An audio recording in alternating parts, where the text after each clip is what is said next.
हे anime lovers, स्वागत है आपका मेरे चैनल में। और आज मैं एक्सप्लेन करूँगी दैन दिन एनिमे का एपिसोड 5, 6 और 7।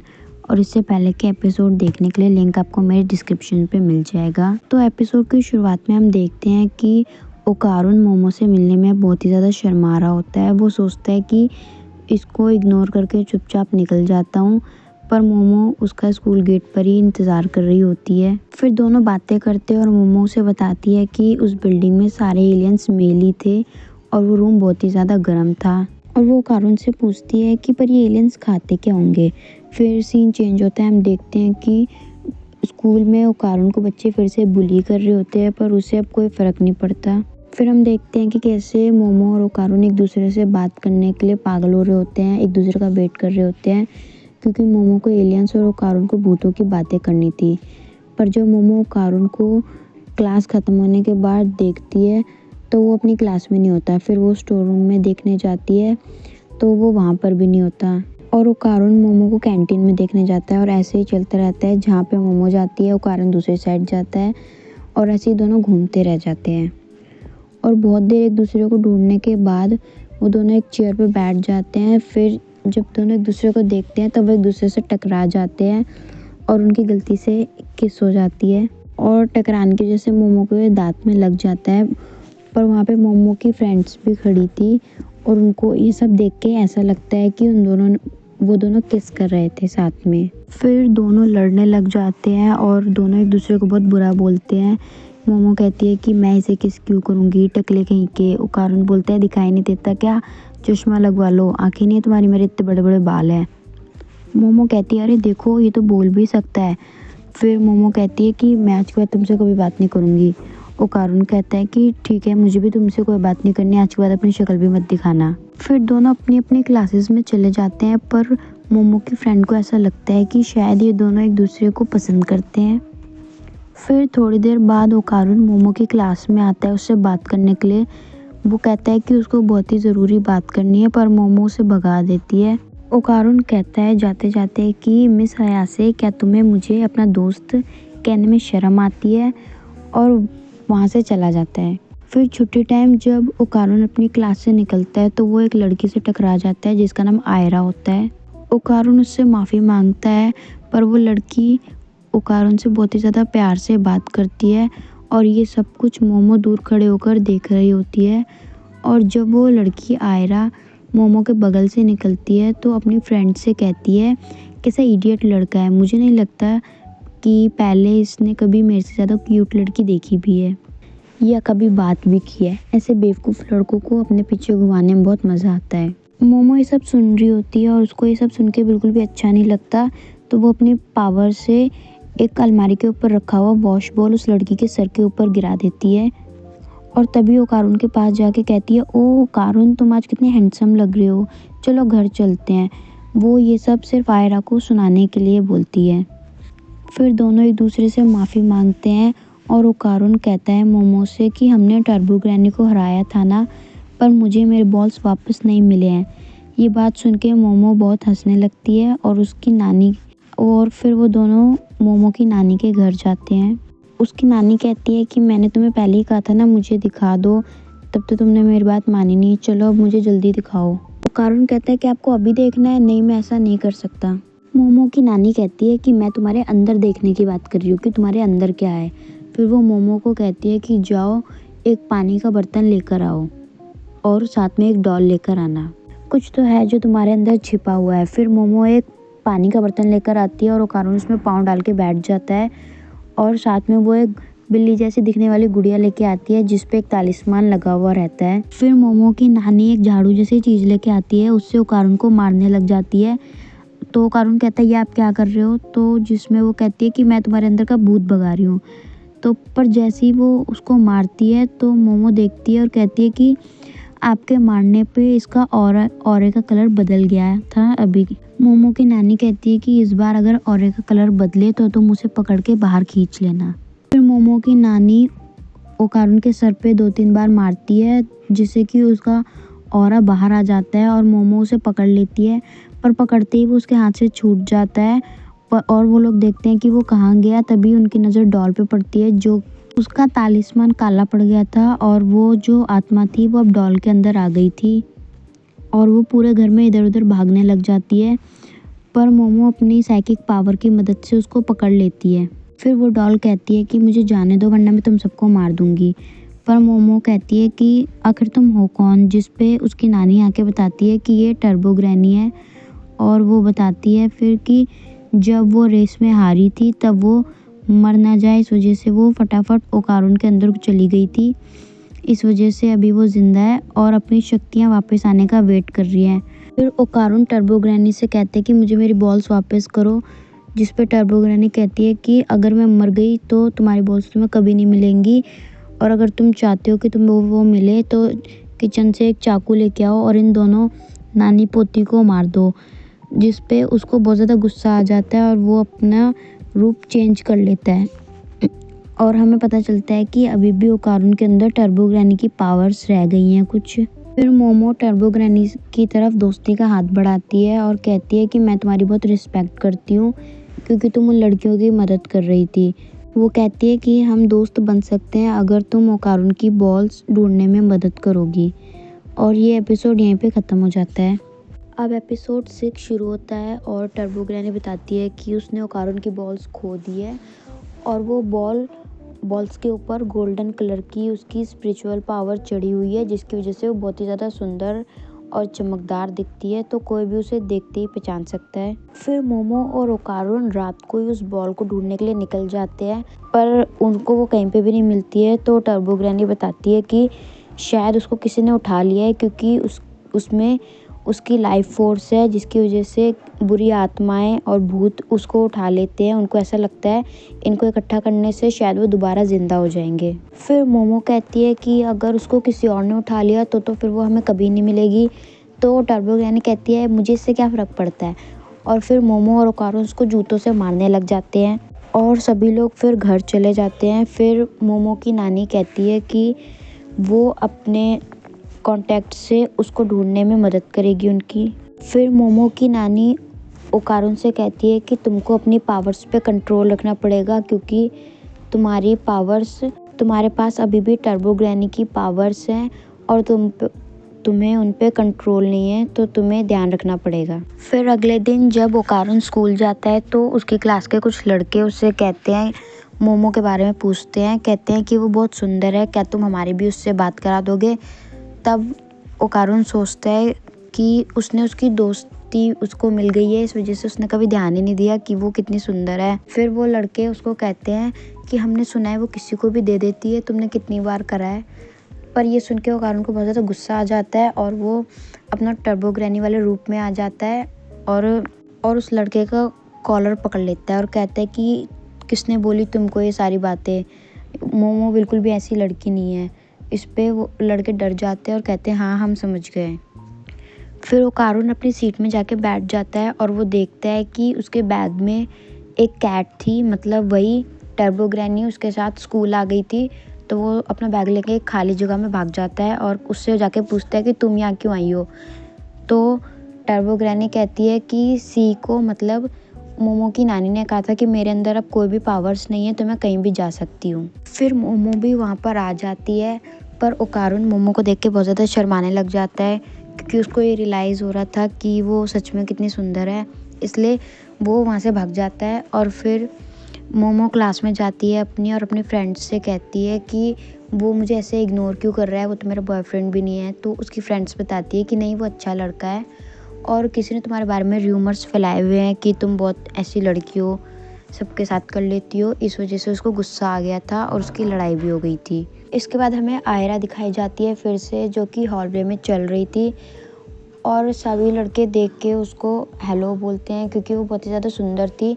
तो सब लड़कों को वो बहुत ही ज़्यादा पसंद आती थी और उसी ने मोमो के बारे में ये सब बातें फैलाई थी क्योंकि उस दिन जब उसने उसके सर पे वॉश बेसिन गिरा दिया था तो वो इस वजह से बहुत ज़्यादा गुस्सा थी। ये तो बहुत छोटी बात थी।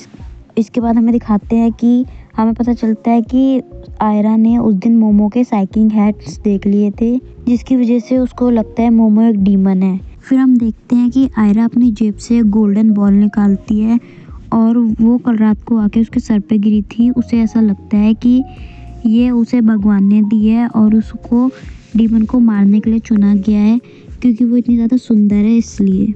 और हमें पता चलता है कि ओकारुन की एक बॉल आयरा के पास है क्योंकि जब कल रात को वो बॉल ट्रेन से गिरी थी, जब मोमो ने टर्बो ग्रैनी को हराया था तो वो आयरा के सर पे आके गिर गई थी और उसने उसको रख लिया था।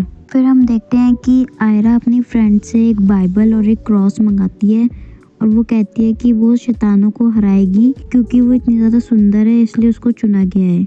इसके बाद मोमो और ओकारुन को दिखाते हैं जो कि छत पे बैठे हुए होते हैं, पर ओकारुन अभी भी मोमो से नजरें नहीं मिलाता, उसको शर्म आ रही होती है। पर मोमो पूछती है तो वो कहता है कि नहीं, वो तो टर्बो ग्रैनी को देख रहा है, कहीं ये भाग ना जाए।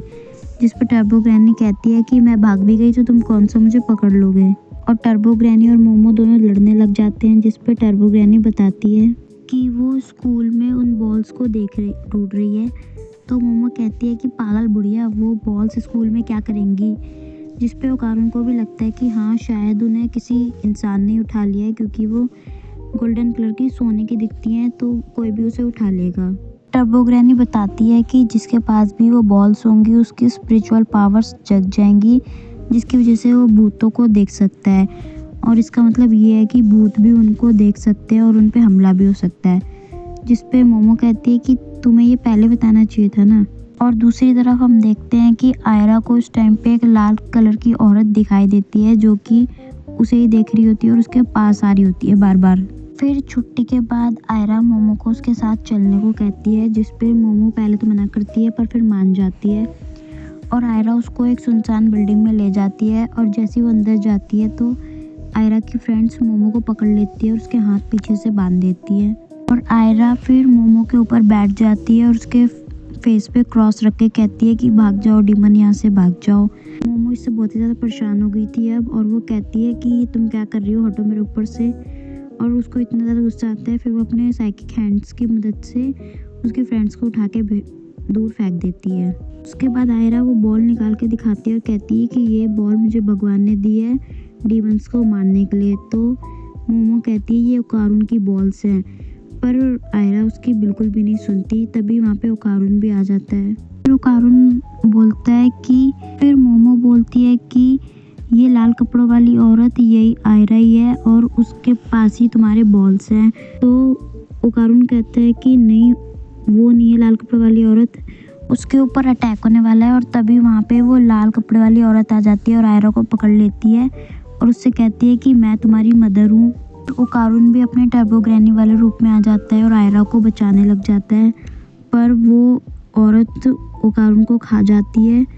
उसके बाद वो आयरा को मम्मी बोलने को कहती है क्योंकि उसने छोटे में एक बार उसको मम्मी बोला था, पर वो उसको मॉन्स्टर बोलती है, जिस वजह से गुस्सा होकर वो उसको भी खा जाती है। फिर वहाँ पे टर्बो ग्रैनी आती है और बताती है कि इसका नाम एक्रोबैट सिल्की है और ये एक भूत है। फिर मोमो टर्बो ग्रैनी से हेल्प मांगती है क्योंकि उसके हाथ बंधे हुए थे, पर टर्बो ग्रैनी कहती है कि मैं कुछ नहीं कर सकती क्योंकि मेरे हाथ बंधे हुए। फिर टर्बो ग्रैनी कहती है कि मैं कुछ नहीं कर सकती क्योंकि मेरे पास मेरी कोई भी पावर्स नहीं है। फिर वो एक्रोबैट सिल्की मोमो को उठा लेती है और उसको कहती है कि मुझे मम्मी बोल के माफ़ी मांग लो तो मैं तुम्हें छोड़ दूँगी, पर मोमो ऐसा नहीं करती। फिर वो उसको इधर उधर पटकने लग जाती है और उसको भी खा जाती है। और अब बस टर्बो ग्रैनी बची थी। टर्बो ग्रैनी कहती है कि उन बच्चों को बाहर निकालो वरना अच्छा नहीं होगा, जिस पे वो कहती है कि नहीं, मैं ऐसा नहीं करूँगी। और हम देखते हैं कि वो अपने मोमो के साथ अपने थोड़े से बाल भी खा जाती है। और टर्बो ग्रैनी ने मोमो को बताया था कि जो आयरा के पास क्रॉस है वो एक लाइटर है, तो उसकी मदद से मोमो के अंदर आग लगा देती है और उसके बाल के साथ वो भी जलने लग जाती है। पूरे शरीर पे आग लगने की वजह से अब वो सिल्की इन तीनों को बाहर उगल देती है। हम देखते हैं कि आयरा बेहोश हो रखी थी और सब लोग बाहर आ जाते हैं और ये एपिसोड यहीं पे ख़त्म हो जाता है। अब एपिसोड 7 शुरू होता है और हम सिल्की को अंधेरी जगह पे भागते हुए देखते हैं। फिर सिल्की की आंखें खुलती हैं तो वो आयरा को अपने सामने बेहोश पड़ी हुई देखती है और उसको बहुत ज़्यादा गुस्सा आ जाता है, जिस वजह से वो तीनों पे अटैक कर देती है। ओकारुन भी अपने ग्रैनी वाले रूप में आ जाता है और आयरा को उठाकर भागने लग जाता है। सिल्की मोमो को गिरा देती है पर ओकारुन आयरा को लेके भागता रहता है। वो वेयर हाउस बहुत ही ज़्यादा छोटा होता है पर फिर भी ओकारुन भागता रहता है और सिल्की कहती है कि आयरा, अगर तुम मुझे मम्मी नहीं बुलाती तो कोई बात नहीं, मैं तुम्हें खा जाऊंगी, फिर हम दोनों एक हो जाएंगे। तभी ओकारुन गिर जाता है और सिल्की जैसे ही आयरा को खाने के लिए आगे बढ़ती है तो वो अटक जाती है, क्योंकि वो देखती है कि जो बालों से वो हमला कर रही थी वो बाल उसके पूरे वेयर हाउस में फैल जाते हैं, जिसमें वो खुद ही फंस जाती है, जिस वजह से सिल्की को बहुत ज़्यादा गुस्सा आ जाता है और वो इधर उधर लात मारने लग जाती है। फिर मोमो अपने पावर से उसके पैर पकड़ लेती है। मोमो के हाथ बंधे हुए थे इसलिए वो ओकारुन को उसको मारने के लिए कहती है, पर ओकारुन कहता है कि उसने आज तक किसी को नहीं मारा। तो मोमो कहती है एटलीस्ट तुम एक लात तो मार ही सकते हो। तो फिर ओकारुन ग्रैनी की पावर से उसको बहुत ज़ोर से लात मारता है, पर इसकी वजह से उसकी पूरी बॉडी दुखने लग जाती है क्योंकि अभी वो उसकी पावर्स को कंट्रोल नहीं कर पाता। फिर मोमो कहती है अब इसका क्या करें, मतलब सिल्की का। तो टर्बो ग्रैनी कहती है कि उसने मेरा पंच खाया है तो अभी तो वो उठ नहीं पाएगी। मोमो कहती है कि पता नहीं इसका आयरा से क्या रिलेशन है। तब ग्रैनी जाके आयरा के पॉकेट से ओकारुन का बॉल निकाल लेती है। उसको लेके मोमो कहती है ओकारुन से बधाई हो, तुम्हारे फैमिली का एक और मेंबर मिल गया। जिस पे ओकारुन कहता है कैसी बदतमीज़ जैसी बातें कर रही हो, शर्म नहीं आती तुम्हें। तभी टर्बो ग्रैनी बताती है कि आयरा मर चुकी है और मोमो और ओकारुन उसके पास जाके चेक करते हैं और उसे जगाने की कोशिश करते हैं, पर आयरा सच में मर गई थी। फिर टर्बो ग्रैनी बताती है कि अगर कोई आम आदमी को कोई भूत खा ले तो वो मर जाता है। फिर मोमो ओकारुन को CPR देने को कहती है और खुद वो उसका हार्ट प्रेस करती है, पर ग्रैनी कहती है कि ऐसा करने का कोई फ़ायदा नहीं है। जिस पे मोमो कहती है तुम अपना मुंह बंद रखो और एम्बुलेंस को कॉल करो। इतनी देर में सिल्की उठ जाती है, वो देखती है कि आयरा मर गई है। फिर वो कहती है कि ये सब करने से कुछ नहीं होगा, तुम मेरा ऑरा आयरा को दे दो। पर मोमो उसकी बात पर यकीन नहीं करती। उसे लगता है कि वो झूठ बोल रही है और मौका देखते ही वो आयरा को खा जाएगी, पर सिल्की अपना मुंह तोड़ देती है, जिसका मतलब ये था कि अब वो किसी को भी नहीं खा सकती। फिर मोमो सिल्की की बात मान लेती है और ओकारुन को कहती है तुम इस पे नज़र रखना, अगर तुमने कुछ भी किया तो हम तुम्हें मार देंगे। फिर मोमो एक हाथ से सिल्की के ऑरे को पकड़ती है और दूसरे हाथ से आयरा के ऑरे को पकड़ के जोड़ती है और दोनों को ट्रांसफ़र करने लगती है। फिर हमें सिल्की की पास्ट लाइफ दिखाई जाती है। जब सिल्की ज़िंदा होती है तब हमें वो एक होटल के कमरे में दिखाई जाती है। पैसा कमाने के लिए वो धंधा किया करती थी क्योंकि वो बहुत गरीब थी और उसकी एक छोटी सी लड़की थी जिसका वो बहुत ही ज़्यादा ख्याल रखती थी और उसको पालने के लिए वो दिन में बहुत सारी नौकरी किया करती थी, जिस वजह से वो रात को बहुत ज़्यादा थक जाती थी। उसकी बेटी को नाचने का बहुत शौक था। सिल्की उसे एक्रोबैटिक सिखाया करती थी। सिल्की अपनी बेटी के लिए एक लाल कलर की ड्रेस भी खरीद के लाती है जो कि उस पर बहुत अच्छी लगती है। फिर तभी सिल्की के घर में कुछ लोग घुस जाते हैं और उसको मारने लगते हैं। ये लोग कौन थे ये अभी पता नहीं है। फिर वो हम देखते हैं वो लोग सिल्की को धक्का दे के विंडो की तरफ फेंक देते हैं, जिससे उसके शरीर में कांच घुस जाता है और उसकी लड़की बहुत ज़्यादा रोने लग जाती है। तो वो आदमी जो बुरे लोग होते हैं वो उसकी लड़की को उठाकर ले जाते हैं। सिल्की उन्हें रोकने की कोशिश करती है पर वो लोग लात मार के उसको साइड फेंक देते हैं, जिससे उसकी आँख भी फूट जाती है और वो बेहोश हो जाती है। और वो लोग सिल्की की बेटी और उसके घर के सारे पैसे लेके चले जाते हैं। फिर जब सिल्की को होश आता है तब वो भागती है और उसको एक कार दिखाई देती है जिसमें वही गुंडे थे, पर वो उन्हें पकड़ नहीं पाती। फिर वो एक छत की बिल्डिंग पे जाती है और सिल्की का इस दुनिया में उसकी बेटी के अलावा कोई भी नहीं था जिसको वो गुंडे उठा के ले गए थे, और अब शायद उन्होंने उसकी लड़की को बेच दिया था। और अपनी बेटी की याद में आखिरी बार एक्रोबैटिक डांस परफॉर्म करती है सिल्की और वहीं से बिल्डिंग से कूद जाती है। फिर हमें सिल्की की आत्मा दिखाई देती है जो कि सब कुछ भूल चुकी थी। अब उसको बस इतना याद था कि उसने अपना बहुत कीमती कुछ खो दिया है, पर क्या वो उसे नहीं पता था। फिर तभी एक छोटी बच्ची पीछे से सिल्की को आवाज़ देती है और उसको मम्मी बुलाती है। और ये लड़की कोई नहीं, आयरा ही थी जिसने छोटे में गलती से सिल्की को अपनी मम्मी समझ लिया था, क्योंकि जब आयरा छोटी थी तभी उसकी मम्मी की डेथ हो गई थी और वो अपने पापा से हमेशा पूछती रहती थी कि उसकी माँ कब आएगी। तो उसके डैड कहते थे कि वो बहुत दूर चली गई है, इसलिए वो अब कभी नहीं आएगी और आयरा को अब बहुत ज़्यादा स्ट्रॉन्ग बनना होगा ताकि जब उसकी मम्मी वापस आए तो वो उसे देख के बहुत खुश हो, ऐसा उसके पापा उससे कहते हैं। पर सिल्की को लगता है कि यही उसकी बेटी है और वो ऐसा मानती है कि उसको अब हर खतरे से आयरा को प्रोटेक्ट करना है ताकि उसे कोई नुकसान ना पहुँचे। पर इतने में आयरा उठ जाती है, मतलब उसका ऑरा ट्रांसफ़र हो जाता है और सिल्की की जो बैक स्टोरी होती है वो जानकर मोमो को भी बहुत बुरा लगता है और आयरा की आंखों में भी आंसू होते हैं। फिर सिल्की आयरा से माफ़ी मांगती है और कहती है कि मैं तुम्हें हमेशा प्रोटेक्ट करना चाहती थी पर मैंने ही तुमको नुकसान पहुंचा दिया, क्योंकि मैं अपने इमोशंस को कंट्रोल नहीं कर पाई और मैं एक मॉन्स्टर बन गई। इतना कहते हुए सिल्की का शरीर राख में बदल जाता है और वो टूटने लग जाती है। तो मोमो टर्बो ग्रैनी से पूछती है कि ये क्या हो रहा है। तो टर्बो ग्रैनी बताती है कि ऑरा एक इंसान के अंदर बैटरी की तरह काम करता है और अगर जिसमें भी ऑरा ख़त्म हो जाता है तो फिर वो इंसान मर जाता है और उस इंसान की या भूत की आत्मा आफ्टर लाइफ में चली जाती है और सभी लोग उसको भूल जाते हैं, उसका एकदम से अस्तित्व ख़त्म हो जाता है।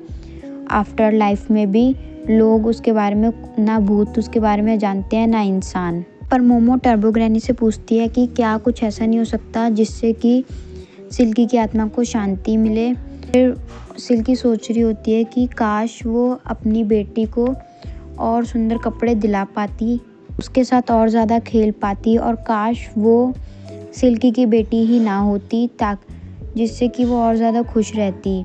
अभी आयरा उठती है और भागकर सिल्की को गले लगा लेती है और उसे मम्मी कह के बुलाती है, कहती है और उसको आई लव यू बोलती है और प्रार्थना करती है कि सिल्की और उसकी बेटी की आत्मा को शांति मिले और कभी उन्हें तकलीफ़ ना दे। ऐसा करने से सिल्की की आत्मा को शांति मिल जाती है और शायद अब आफ्टर लाइफ में वो अपनी बेटी से मिल सके। और ये एपिसोड यहीं पे ख़त्म हो जाता है। तो आई होप आप लोगों को ये एपिसोड अच्छा लगा। अगर सभी को ये अच्छा लगा तो प्लीज़ मेरे चैनल को लाइक एंड सब्सक्राइब करें। Thank you.